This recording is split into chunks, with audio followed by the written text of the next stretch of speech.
Garbage. It's not a pretty sight. Garbage isn't something that we normally want to talk about. After we throw our garbage away, we like to forget about it. But we can't afford to forget about the garbage and trash that we throw away daily. There are too many problems associated with the waste we create. Problems like pollution, running out of natural resources, running out of places to put our garbage. In one way or another, these problems affect every one of us. And every one of us needs to help solve them.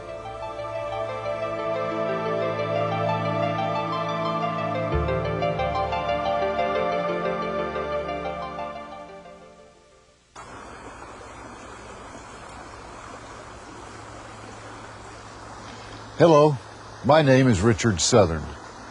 I'm here today to talk about things like garbage and trash and other things we throw away. Now, this may seem like a strange setting in which to talk about garbage, but garbage is something that affects our environment in many far-reaching ways, even in a place like this. Take this, for example, litter. It's hard to get away from it. Litter is ugly. It also can stay around for a long time. Now, this banana peel isn't as bad as many things. It isn't exactly beautiful, but it will decompose. It'll break down into little pieces and eventually turn to soil. But other things are different. Take this aluminum can. Do you know that it takes about 500 years to decompose, to turn into soil? And what about this burger container made of styrofoam? A kind of plastic. How long do you think it'll take it to decompose? Well, scientists are not sure. Some say it may never decompose. Imagine that. Never. And there are millions, billions of containers like this, many of them littering our landscapes. All these things are solid waste. You may have heard that term, solid waste. It's been in the news a lot. But solid waste doesn't just refer to the litter people discard carelessly. It also means all the waste that people like you and me put in trash cans and take out to the curb to be taken away. Solid waste includes old newspapers, furniture, broken toys. Solid waste also includes construction debris, rubbish, scraps, and materials discarded or thrown away by restaurants, schools, factories, and other places. But let's focus on the solid wastes created by people like you and me. The typical American throws away about 3.5 pounds of garbage each day. 3.5 pounds for every man, woman, and child. Let's think about that. Take your average family of 4. At 3.5 pounds per person, this family throws out about 14 pounds of trash and garbage every day. In a week, that comes close to 100 pounds. In a year, make that figure 5,200 pounds. That's more than 2.5 tons. 2.5 tons. Whew. That's a lot of garbage. And a lot of that garbage is valuable. Now, that may seem strange, the idea that garbage can be valuable. But if you take a close look at some of the things many families throw away each week, you can understand why. With the help of an adult, do a survey of your own garbage. If your family is like most, you'll probably find glass bottles, aluminum pie plates and foil, plastic milk containers, tin cans, and lots of paper, including newspapers. Now, all these things may look worthless, but they're made from valuable natural resources. Natural resources are things found in nature that provide the raw materials we need to make things, such as wood for houses, iron for cars, wool and cotton for clothes, or anything else that we build or make. For instance, let's look at some of the things we typically find in our garbage. Natural resources were used to make this aluminum pie plate. Aluminum is part of something called bauxite, which is found in the ground and has to be mined. Aluminum is separated from the bauxite and then used to make cans, pie tins, aluminum foil, thousands of different things. But once the bauxite is taken out of the ground, it can never be replaced. Bauxite is what is called a non-renewable resource. That means that once it's gone forever. Oil is another non-renewable natural resource. Once oil has been pumped out of the ground, it can never be replaced. As we use up the Earth's oil, it's becoming harder to find new places where oil can be easily pumped. Much of the oil that is pumped out of the ground is used to make gasoline for cars, trucks, and buses. But lots of other things are also made from oil. And many of these things end up in your garbage, like this plastic milk container. Plastic is made from oil. Think of all the things that you throw away that are made from plastic. Food wrappings, soft drink bottles, toys. When you throw away such things, you're also wasting the oil that was used to make them. Here's something else. What about these newspapers? What kinds of natural resources do you think were used to make them? Well, paper is made from trees. In fact, it takes about 17 trees to make 1 ton of paper. But wait a minute, you may be saying. You can't replace bauxite and oil, but you can plant new trees. Now, this is true. Trees are a renewable resource. A renewable resource can be replaced. We can grow new trees to replace the ones that are cut down to be made into paper. So it appears there shouldn't be any problems about wasting paper. But there are problems. It takes years for a tree to grow, and we can't always be sure that we can replace the ones that we cut down. So, even though trees are a renewable resource, that doesn't mean that we have no limit on using them. Besides wasting natural resources, we create other problems with the garbage we throw away. Have you ever wondered what happens to garbage once it's picked up and carted away? One thing for sure, it doesn't just disappear. It has to go somewhere. It used to be that garbage and other solid wastes were put in open dumps and just left there. These were not only smelly and ugly, they were unhealthy. Such open dumps were often full of toxic substances.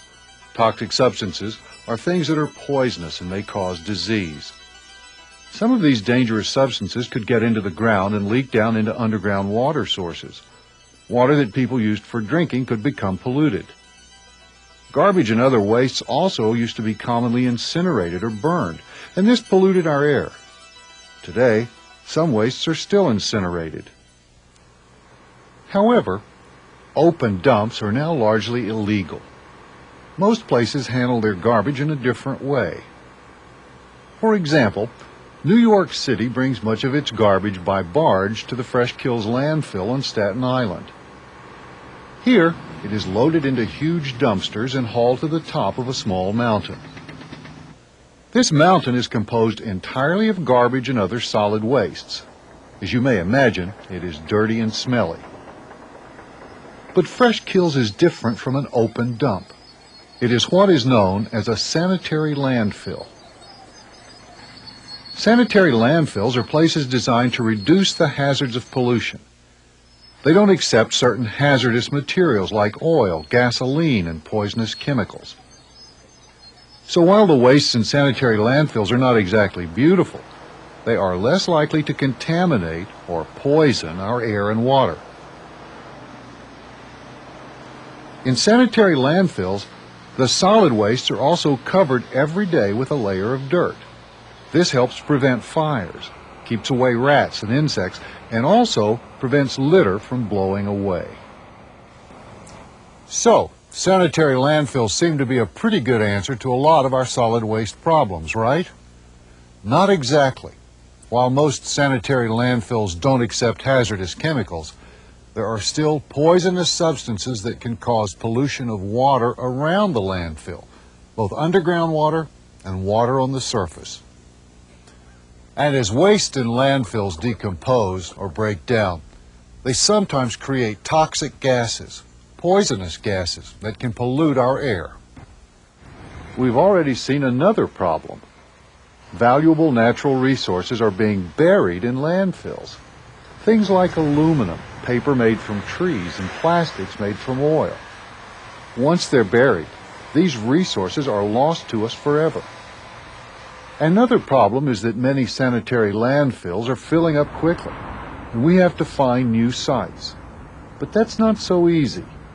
You need a lot of open land for a landfill. And near most cities and towns, it's hard to find land that's not already being used for housing, businesses, and other things. Also, most people don't want a landfill near their homes. Landfills are noisy and dirty, and there's a lot of traffic from trucks. People also worry about pollution from landfills. Despite all the precautions that sanitary landfills take, there may still be toxic chemicals that can leak out. People worry that such chemicals might contaminate or poison their drinking water or harm their environment in some other way. And there is still another problem. If land for new landfills can be found, it's usually far away from the towns and cities where most of the garbage comes from. It takes more time for trucks to drive to these landfills, and this requires using more energy in the form of gasoline. So solid wastes are everyone's problem. My problem, your parents' problem, your school's problem, and yes, your problem too. But fortunately, there are things we all can do to help solve some of the problems. One thing is obvious. We can avoid disposing of garbage improperly. That means don't litter.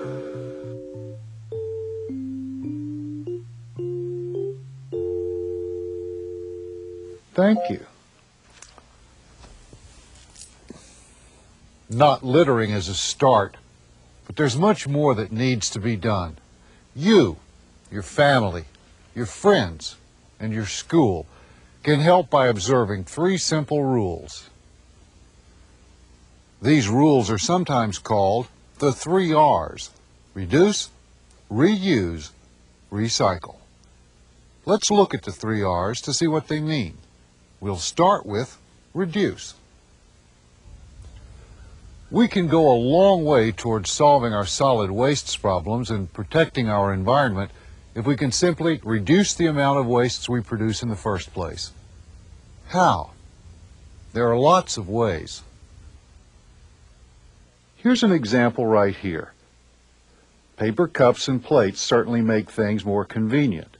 When you're through eating, there are no dishes and glasses that have to be washed.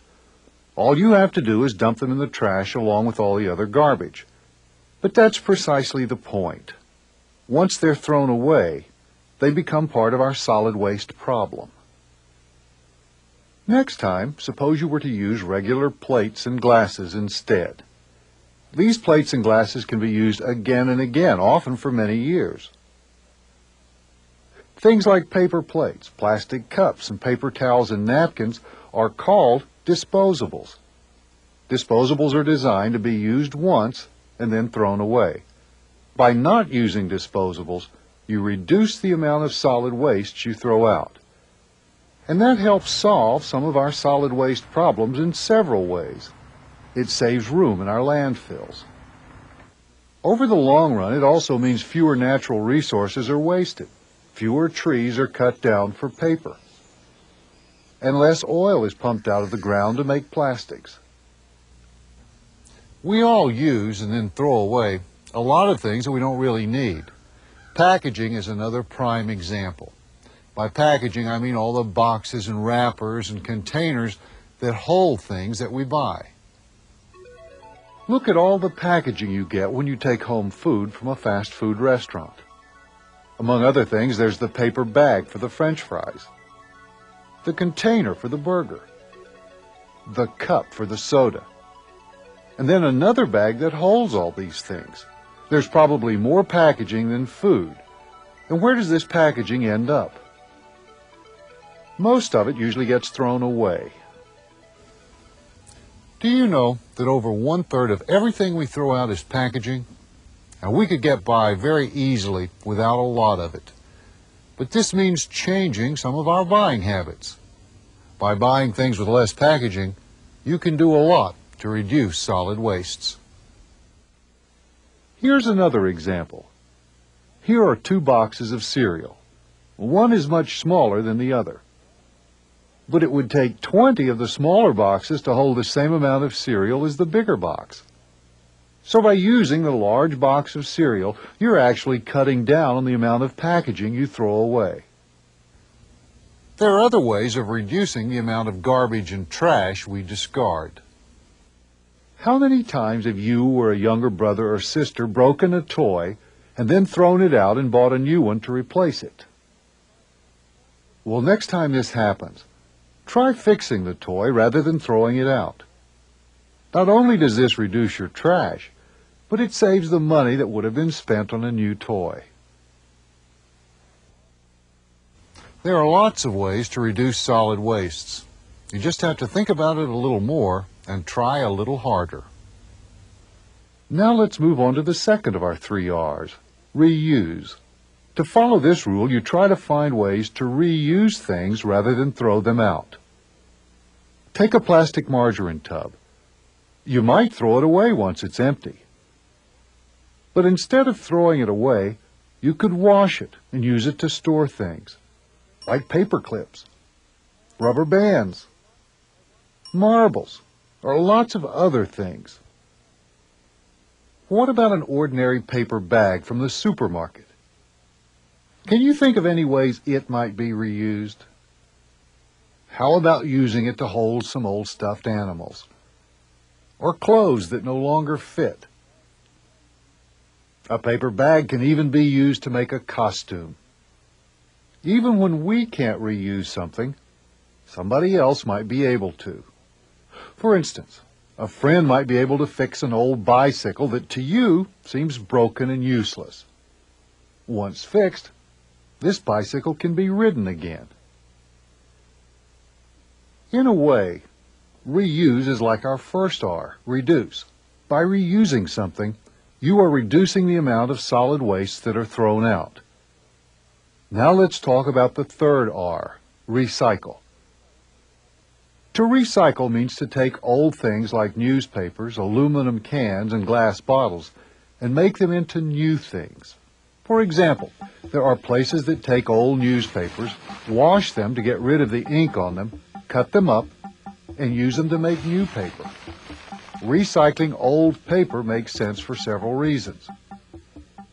Paper that is thrown away fills up valuable space in sanitary landfills. But every old newspaper recycled rather than thrown out does not end up in a landfill, so valuable space is saved. Recycling also saves natural resources. It takes 17 trees to make 1 ton of paper.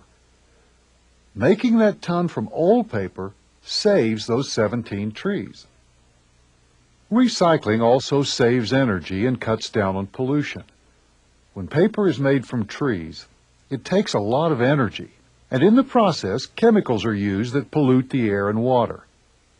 But making paper from recycled paper rather than from trees requires less than half as much energy and creates less air and water pollution in the process.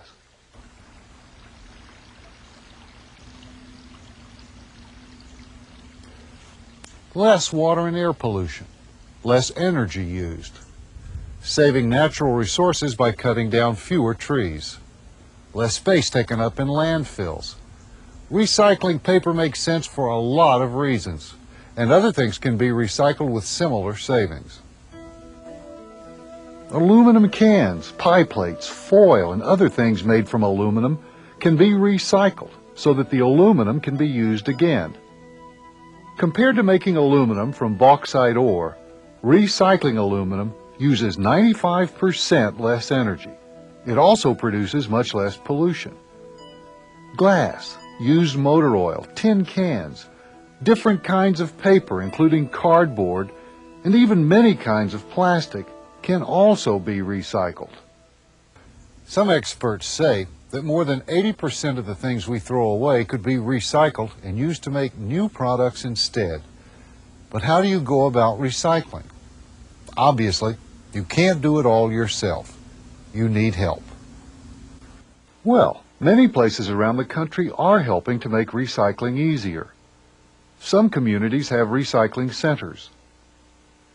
Such centers accept many different kinds of materials, from plastic bottles to old newspapers. In many towns and cities, you don't need to go to a recycling center. Recycling is as easy as taking out the garbage. That's because these communities pick up the materials that need to be recycled. They take them right from your house or apartment building. They usually ask only that you separate recyclable materials into different groups, such as glass, recyclable plastics, metals like tin and aluminum, and newspapers. Different communities have different systems for recycling. Some places may not require that you separate recyclable materials into different categories at all. They'll do the separating for you. Other places may require more separating. For instance, they may ask you to separate glass by color.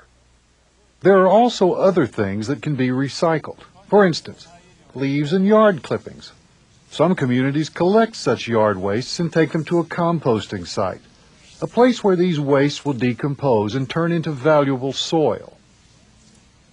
You can also build your own composting site by making a place to pile your leaves. Over the course of a year, the leaves will decompose. The recycled leaves will provide soil that can be used in a garden. No matter what or how much you recycle, it really takes only several minutes of time each day. Several minutes a day. That's not a whole lot, particularly if you think of how recycling can help solve many of the problems we have with solid wastes. In this program, we've seen how solid wastes take up valuable space in landfills, and how we're rapidly running out of places in which to put our wastes.